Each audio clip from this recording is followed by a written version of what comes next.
नमस्कार दोस्तों, market analysis के वीडियो में आपका स्वागत है।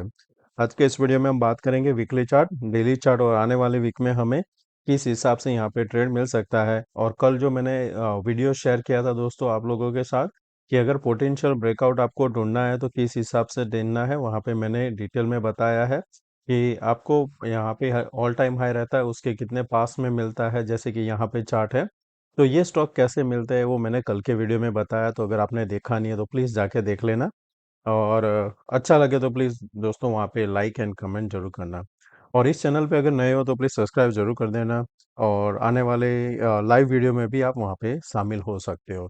जब भी मुझे टाइम मिलेगा मैं शेयर कर दूंगा, क्योंकि कई बार क्या होता है मैं ड्यूटी पे अगर रहता हूँ तो मैं रिकॉर्ड नहीं कर सकता, पर मैं आपके साथ शेयर कर देता हूँ कि मेरा दिन आज का कैसा रहा। तो कल भी मैंने शेयर किया था कि 22,000 के आसपास का दिन रहा था।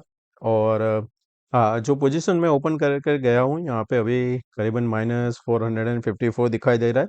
मैं यहाँ पे करीबन 30-40% के हिसाब से यहाँ पे कैरी करके गया हूँ।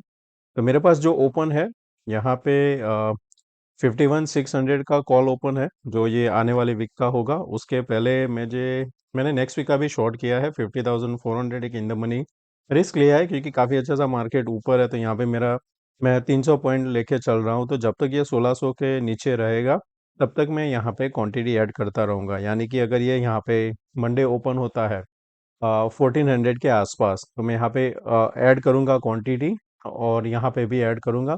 जब तक हम यहाँ पे 600 के नीचे सस्टेन करते हैं तब तक मेरा यहाँ पे रहेगा कि मैं यहाँ पे क्वांटिटी ऐड करता रहूँ। दूसरा है मेरे पास बैंक एक्स का है, वो मेरे पास ट्रेडल है।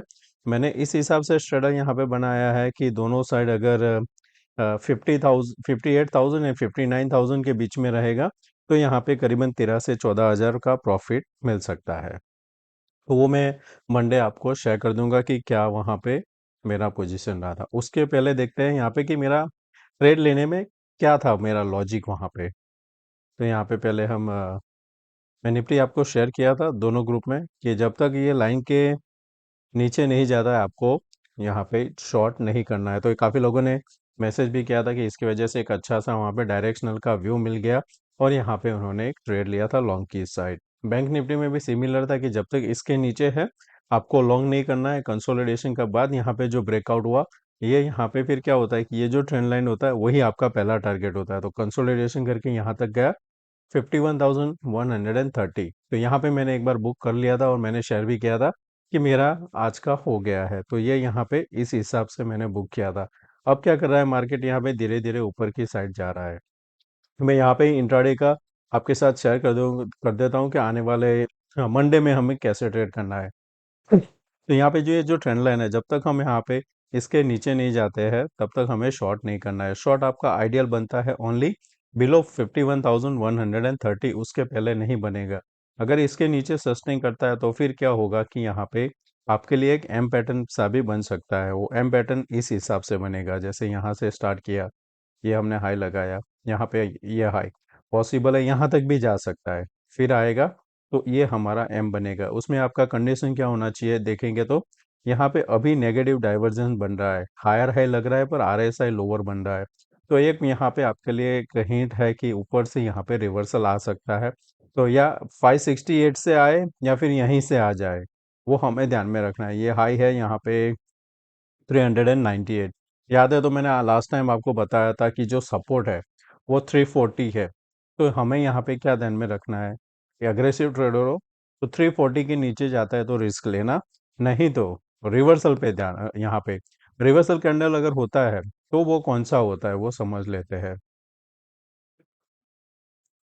तो रिवर्सल कैंडल में हमें क्या करना होता है कि आइडेंटिफाई करना होता है। जैसे ये हो गया, यहाँ पे हैंगिंग मैन परफेक्ट रहता है। फिर आता है जैसे ये आ गया, शूटिंग स्टार आ गया। फिर होता है आपका बेरिस इंगल्फिंग हो गया, जैसे यहाँ पे आप देख सकते हो। तो इस हिसाब से अगर आपको कैंडल मिलते हैं हाई पे, जैसे यहाँ पे है, या फिर ओपन इक्वल टू हाई हो जाता है, तो ऐसे कैंडल में आपको क्या करना होता है कि आपका जो फर्स्ट 5 मिनट कैंडल है उसको मॉनिटर करना होता है। अगर उसी के नीचे सस्टेन करता है और प्रीवियसली हाई को ब्रेक नहीं करता है तो एक सेलिंग प्रेशर बनता है। तो ये पॉइंट रहेगा 130 सेलिंग के लिए। आपका टारगेट होगा वापस नीचे 50,748, करीबन 400 पॉइंट का आपको एक नीचे की साइड मूव मिलेगा। अगर यहाँ पे एंट्री करते हो तो फिर वापस ये ट्रेंड लाइन आपका एसएल हो जाएगा। अगर हायर पे एंट्री करते हो तो ऊपर में ये लाइन के ऊपर का जो भी स्विंग हाई होगा वो आपका एक एसएल का काम करेगा। निफ्टी की बात करें तो निफ्टी में भी हमें डाइवर्जन तो देखने को मिल रहा है, पर अब कब नीचे आएगा वो पता नहीं है।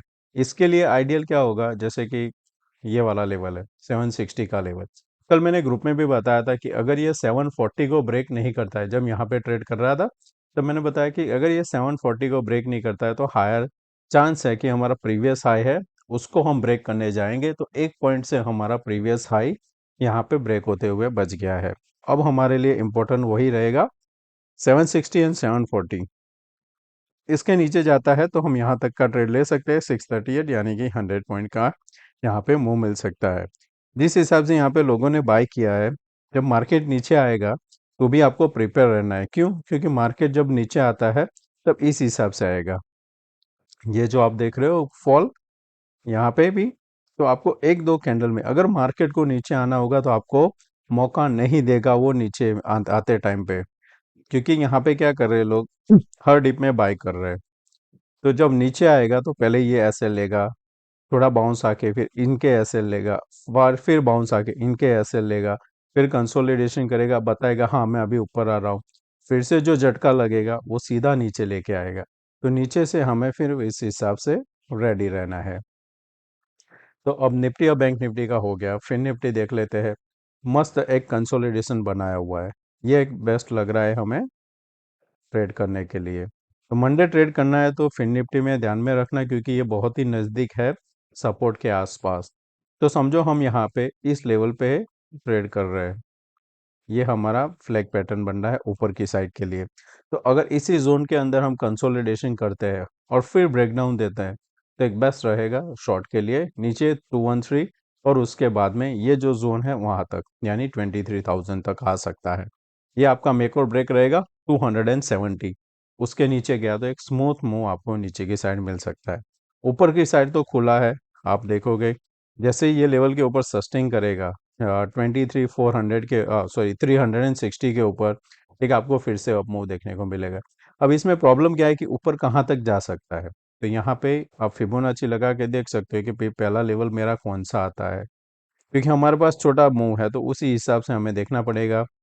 तो ऊपर 400 तक के लिए हम यहाँ पे पहले एक बार जा सकते हैं। अगर 400 ही खुलता है, ओपन इक्वल टू हाई बनता है, तो फिर एक रिस्क ले सकते हो शॉर्ट की साइड। सभी इंडेक्स में आरएसआई नेगेटिव डाइवर्जन अभी दिखाई दे रहा है। अब बात करते हैं डेली चार्ट की। यहाँ पे निफ्टी, तो निफ्टी में डबल टॉप के आसपास हम पहुंच चुके हैं। लास्ट हमारा क्या था 24,853.80, आज का क्या है यहाँ पे 24,860। तो हम यहाँ पे अगर इसी लेवल के ऊपर सस्टेन करते हैं तो फिर से हम यहाँ पे हायर हाई बना सकते हैं। तो दो कैंडल तो हमारे पास बन चुका है, पॉसिबल है थर्ड ग्रीन बनेगा कब, अगर हम यहाँ पे फ्लैट ओपन होते हैं और फर्स्ट आवर सस्टेन कर जाते हैं इसी लेवल के ऊपर, तो एक ग्रीन कैंडल और ऊपर जा सकता है। तो ऊपर में कहाँ तक जा सकता है, तो हमें यहाँ पे 25,000 के आसपास का कुछ मिल रहा है। 25,300 तक का रास्ता यहाँ पे ओपन है। कब? जब हम यहाँ पे 24,880 के ऊपर सस्टेन करते हैं, वो भी हमें 1 आवर के आसपास यहाँ पे होल्ड करना पड़ेगा। अगर वो कर गए तो एक अच्छा सा मूव अपसाइड मिल सकता है। नीचे की साइड आने के लिए क्या होगा कि इसको अब जब तक ये 24,540 के नीचे नहीं आएगा तब तक इसमें आप एग्रेसिव शॉट नहीं कर सकते हो, क्योंकि ये जो जोन था उसको इसने ब्रेकआउट दिया हुआ है। बैंक निफ्टी अभी भी थोड़ा ये नेगेटिव ही चल रहा है, एक बाउंस आया हुआ है पर अभी भी नेगेटिव है। Bearish engulfing, sorry bullish engulfing बनाया हुआ है, पर इसका जो रेजिस्टेंस जो बन रहा है 380 से लेके 568 के बीच में बन रहा है। 568 को निकालेगा तो एक अटेम्प्ट करेगा 860 तक जाने के लिए। नेगेटिव इसमें कब होगा, जब ये वापस यहाँ पे 750 के नीचे सस्टेन करेगा, तो इसका टारगेट ओपन होगा 49,800 तक के लिए, ये रास्ता यहाँ पे खुल जाएगा।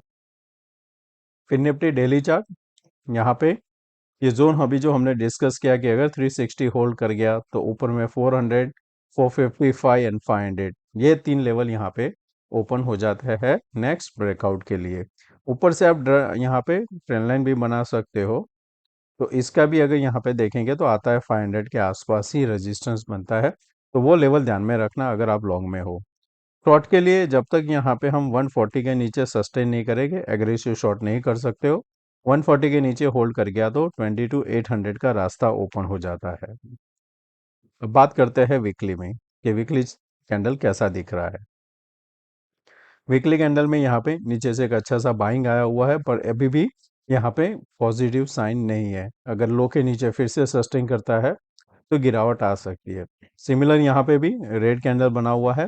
इसके लिए वीकली कैंडल में 52,600 के ऊपर सस्टेन करना जरूरी है। सिमिलर सॉरी, सिमिलर तो नहीं, ये स्ट्रांग है, क्योंकि अगर इसके ऊपर ये इसने होल्ड कर गया तो यहाँ पे क्या होगा कि आपका जो एक बेरिश कैंडल बना था उसके ऊपर क्लोज होने में कामयाब हो गया और कंटिन्यूएशन मिलता है। तो नेक्स्ट कैंडल हमारा बहुत इंपॉर्टेंट रहेगा। ये यहाँ पे अगर इसी लेवल पे ओपन होके रेड बनाता है तो नेगेटिव होगा। अगर इसी लेवल के ऊपर पॉजिटिव ओपन होता है, सस्टेन कर जाता है, तो यहाँ पे 25,300 का रास्ता ओपन हो जाता है। ऑप्शन चेन की बात करें तो अब कल इसमें डेटा देखेंगे तो निफ्टी बैंक निफ्टी में क्या है सिमिलर, यहाँ पे डेटा में ओपन इंटरेस्ट निफ्टी में बढ़ा है, इसमें यहाँ पे ओपन इंटरेस्ट कम हुआ है, यानी कि शॉर्ट कवरिंग जो आया है बैंक निफ्टी में आया है, लॉन्ग बिल्डअप हुआ है निफ्टी में।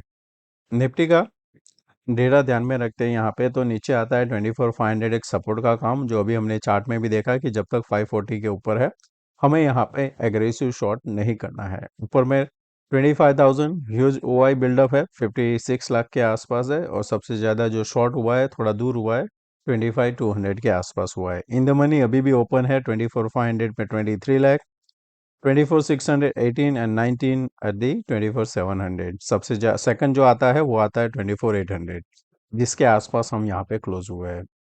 Other side in the money 25,000 पे हमें 9 लाख देखने को मिल रहा है, तो ये मॉनिटर करना कि ये क्या 9 लाख वाला 15-20 होता है कि नहीं। अगर 15-20 होता है तो एक अटेम्प्ट होगा 25,000 का यहाँ पे लेवल टच करने के लिए। नहीं होता है और अनवाइंडिंग देखने को मिलता है 24,700 में, तो मार्केट डिप दिख लगा सकता है। 31st July, 51,000 highest OI and the other side 52,000. At the current 51,300, 340 and 340, 680 point आपको देखने को मिल रहा है।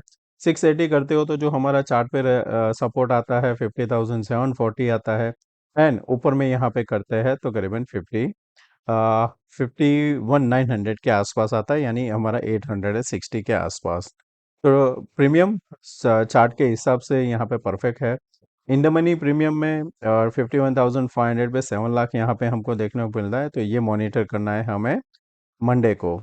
ऑन दी अदर साइड हमें मॉनिटर क्या करना होगा 51,000 का, जो अभी 13 लाख के आसपास है, क्या फर्दर अनवाइंडिंग होता है कि नहीं, क्योंकि 3 लाख यहाँ पे अनवाइंड हुआ है। अगर ये 13 से यहाँ पे कम होके 10 या 9 हो जाता है, ऑन दी अदर साइड 7 से लेके 11 हो जाता है, अटेम्प्ट होगा 51,500 तक का, गैप अप ओपन होता है। पर ये यहाँ पे ओवाई में कोई भी चेंज नहीं आता है तो मार्केट एक बार यहाँ से नीचे आ सकता है। अब यहाँ पे बात करते हैं स्टॉक्स का, जो देख लेते हैं, जो हम हर बार डिस्कस करते हैं वीकली चार्ट में। हाँ, अदानी सपोर्ट लेके यहाँ पे एक बुलिश कैंडल बना हुआ है। इसमें अच्छा ट्रेड तभी मिलेगा जब ये यहाँ पे 3240 के ऊपर सस्टेन करेगा। बजाज फाइनेंस फ्लैग का ब्रेकडाउन दिया था, वापस एक अटेम्प्ट कर सकता है। अगर ये वापस रिवर्सल करता है 84 64 8 40 के आसपास से, तो वहाँ से फिर से एक रिजेक्शन मिलेगा। रिलायंस होल्ड कर रहा है, इसको नेक्स्ट मूव के लिए 3042 के ऊपर सस्टेन करना पड़ेगा। वो होल्ड कर गया तो वापस ये यहाँ से ऊपर जा सकता है, पर अभी यहाँ पे सॉरी 3040 नॉट 3240, 3040 के ऊपर सस्टेन यहाँ पे होल्ड कर गया तो ऊपर में एक ये जो गैप है वहां तक ये एक बार जा सकता है फिल करने के लिए। और स्टॉक में वीक जो स्टॉक है वो है आरवीएनएल, इसको ध्यान में रख सकते हो क्योंकि ये स्टॉक वीक है। तो आपके पास अगर ये स्टॉक है तो आप आपका रिस्क रिवॉर्ड के हिसाब से इसको स्टडी करना, क्योंकि इसने क्या किया, इनसाइड बार बनाया था उसको ब्रेक डाउन दिया है। तो अभी ये इनसाइड बार का रेंज क्या था, 639 एंड 561। जो रेंज यहाँ पे बनता है करीबन 78 पॉइंट का बनता है, रफली अगर आप मान लो कि 75 पॉइंट। तो 560 से ये 75 पॉइंट करते हैं तो 485 का लेवल बैठता है। तो नीचे में जैसे ही यहाँ पे जाओगे, यहाँ तक के लिए ये ओपन होता है।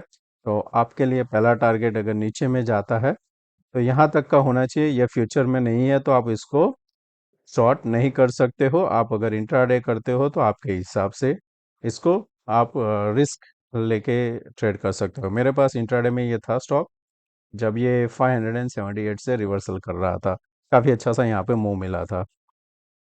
तो दोस्तों, ये था हमारा आज का वीडियो में वीकली एनालिसिस। अच्छा लगा तो प्लीज़ दोस्तों लाइक एंड शेयर जरूर करना। थैंक यू, मिलते हैं नए वीडियो में। Take care, bye bye.